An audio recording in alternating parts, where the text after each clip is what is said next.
Hey, what's going on, everybody? It's Kenzen Crese again, and we're back, and this is the video I planned on doing for this week. It is a look at the GameCube with all of the accessories that you can add on to the system. And this would include like the Wavebird, the bigger memory card, the standard size memory card, the Game Boy player, and the broadband adapter. We also have the phone line adapter as well, and I will show that.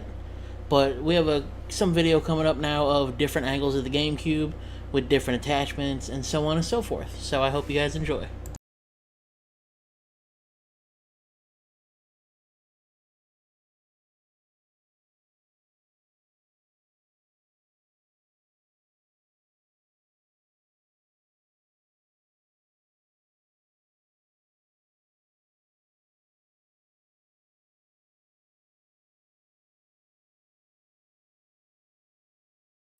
So we're looking at the Wavebird controller for the Nintendo GameCube. This is the controller itself, and you can see that it's a little bit thicker than your standard GameCube controller, and that is because of this, the AA batteries. That adds a little bit more thickness to it. It adds a little bit more weight, and I feel like the weight is like the perfect weight for a controller. That's why I love this controller. This is my original one from when I first got it. The Wavebird supports 6 meters, so 20 feet. But some users have reported ranges of 18 to 21 meters, so 60 to 70 feet. It includes a small receiver, and this is your standard GameCube controller input for the system. And most regions only got the controller in light gray and platinum colors. Japan, there's 2 limited edition Wavebird models released through Club Nintendo 1000 special Gundam Char colorized custom color Wavebird 2-tone red with Neo Zeon logo to coincide with the Japanese only release. This right here is making my day because Gundam vs. Zeta Gundam. I love that game.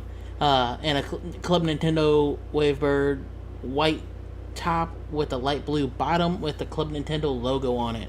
I'm going to have to look into the other 2 versions of this because I would love to get some more Wavebirds. They are kind of expensive the last time I looked them up. At least expensive to me. I'm cheap and usually poor, so when it comes to looking at stuff, anything over $40 is expensive to me. So I think the last time I looked up a Wavebird, I think it was over 50. But I do want to see what the other regions had and try to do a little collection of those and show you guys those in a different video. Also, the GameCube or the Wavebird controller is compatible with the Wii for GameCube games and Virtual Console titles, as well as certain Wii games and WiiWare titles. And since the launch of Smash Bros. Wii U, they released a GameCube adapter, and this controller works on that adapter. Anytime you see me streaming Super Smash Bros. On either Wii U or Switch, that is the controller I am using. Unless we have too many people here, then I'll use the Wii or the Switch controllers, but 90% of the time I'm using the Wavebird, and it functions wonderfully. I love it, and I would highly recommend this one accessory for the system out of any of the other ones. The next kind of controller or accessory we are going to talk about is one that I personally do not have, but plan to eventually own once I feel like I can splurge on the item. The item is the ASC2 or ASCII keyboard controller, and as you can see here, there is the controller. It is a beautiful looking thing, and it is used for Phantasy Star Online. And bam, here's the only little information that I found really quickly. It's made in Japan, and it's either white or blue. Has an alphanumeric keyboard in the middle that contains Hagaria. I don't know. I can't pronounce words, so you see it right here. That's the word I was talking about. And Latin characters. All the standard buttons that are present on a normal GameCube controller are also there. The start button is moved to the center of the standard GameCube controller right, which is in the center of the standard GameCube controller, has been moved to the left side, which you can see right there. It has a standard wire connector too. It has the arrow keys. It has shift. It is a full-size keyboard smashed in the middle of the GameCube controller. And for Phantasy Star players like me, that is a dream, because it's so much easier to chat with the keyboard than it is to just do it with the D-pad. So, that's one other accessory that I have to show you this way. Lastly, I'm going to be talking about the Game Boy Player. That comes with a disc. Now, that disc is what you need to actually access the software and hardware of the Game Boy Player, and that's what the disc looks like. There we go. This is the Game Boy Player startup disc. The one I have is for use only in the United States, Canada, Mexico, and Latin America.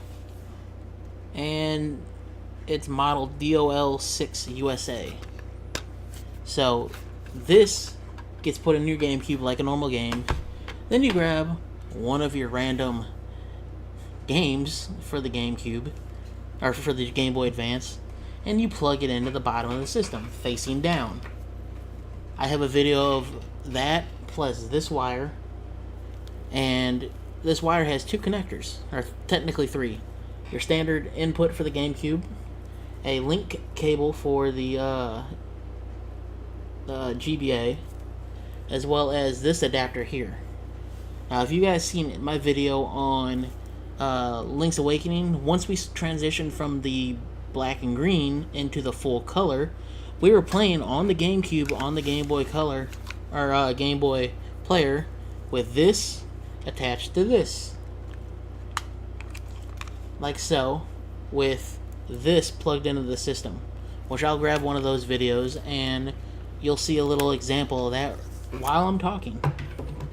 I'll have, a good little example of how that works and how that plugs into each other. One thing that you should be able to do, which I am not able to confirm yet, but I'm 90% sure if you're playing, say like Pokemon, you can hook this into a Game Boy Advance, this into a Game Boy Advance, and you flip that little switch this way, if that focuses. There it goes. So right now it says GBA, but if I switch it over to here, that says GameCube.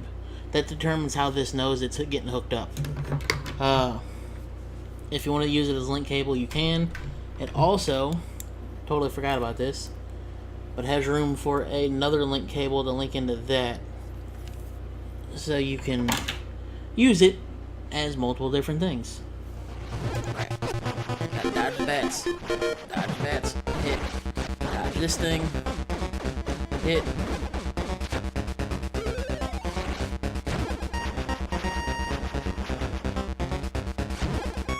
Mess that up.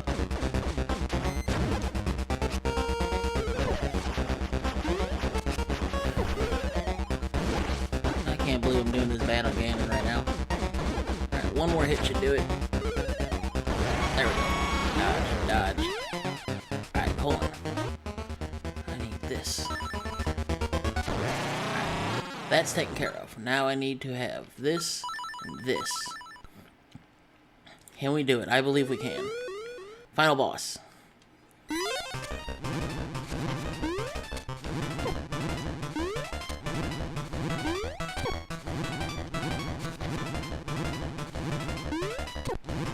Open your eye. What? It actually worked this time. If you guys have seen this last time, that did not work. Holy crap. I'm going to turn it up now so I can hear the ending music. So, the boomerang is... Alright everybody, so the last thing we're going to talk about is the GameCube memory cards. So this is your standard Nintendo GameCube controller, and since it's black you can't see it, but it says Nintendo GameCube right here where my finger is. And this one is a Mad Catz memory card, 4 times, 251 blocks I believe. And these are my original 2 memory cards for this system. I've had these and my Wavebird since I originally got the system. I haven't got rid of those. I kept those this entire time. So I'm pretty excited about that. The main difference is that this can use or hold 4 times as much information as this. The big thing to note with these is if you play Phantasy Star or Animal Crossing, you can have 1 town on this, and I believe 4 characters. I can't remember. I think this is the one that you can have 4 characters. This one you can have 1 character. I don't remember off the top of my head, but both of those games use a lot of space, so you can only have so much of each. And I know Animal Crossing is 1 town per memory card, and that way you can pop in another memory card and I believe go visit it, but don't quote me on that because it's been a while since I played Animal Crossing on the GameCube. But it's the main difference. I prefer to at least have one of these. A 14, I think they make higher quantities as well. So, I hope you guys enjoyed this. There's a couple more accessories that I did not get to show, like the microphone for the feudal Japan bowling game where you have to command your troops which way to go. You saw the still image of the keyboard controller, and I want to say there's something else, but I can't think of it. And until I get somebody over here with a Wii that's modded, and I cut 2 copies at least of Mario Kart Double Dash, I will not be able to show you LAN gameplay of video of games using the broadband adapter. So I hope you guys enjoyed that. My one and only tip I will give you is if you're trying to get actual hardware for the GameCube, make sure you track your package when it comes to the broadband adapter, especially if you buy it off of eBay. Only bad thing is I'm going to say is they tried to trick me because this is the package that this came in. And this says broadband adapter, but they sent the modem adapter. Now, the broadband adapter when I bought it was kind of expensive, so I think it was 2 people sending it back and forth and put a tracking label on this one and sent this one to me, but they didn't actually enter the information right and they tracked the wrong one. So I saw what they were doing. I called them out on it, got all my money back. They told me to keep this because they got caught and didn't want it showing up on their eBay thing. And then I just ordered another one. But be careful when ordering any of this stuff online. That's the moral of the story. And hopefully this helps you learn more things about the GameCube. If you want more like in-depth videos on accessories and stuff like that, let me know.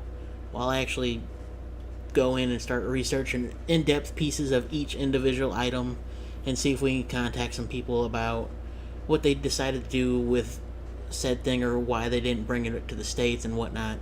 I want to get more into these videos and more research oriented, and I want to showcase more specialized special things for each system if I can.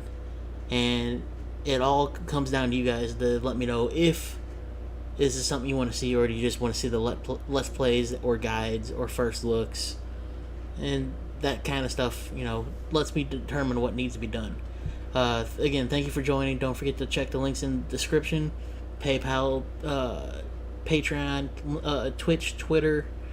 I think my Instagram's in there, and my Facebook is in there, as well as the Facebook page for the Fleet and other small YouTubers. I put a little group community page together so you can interact with people and talk to them. If you have any suggestions for anything, let me know in the comments, and I hope you guys have a wonderful night. Thank you for joining.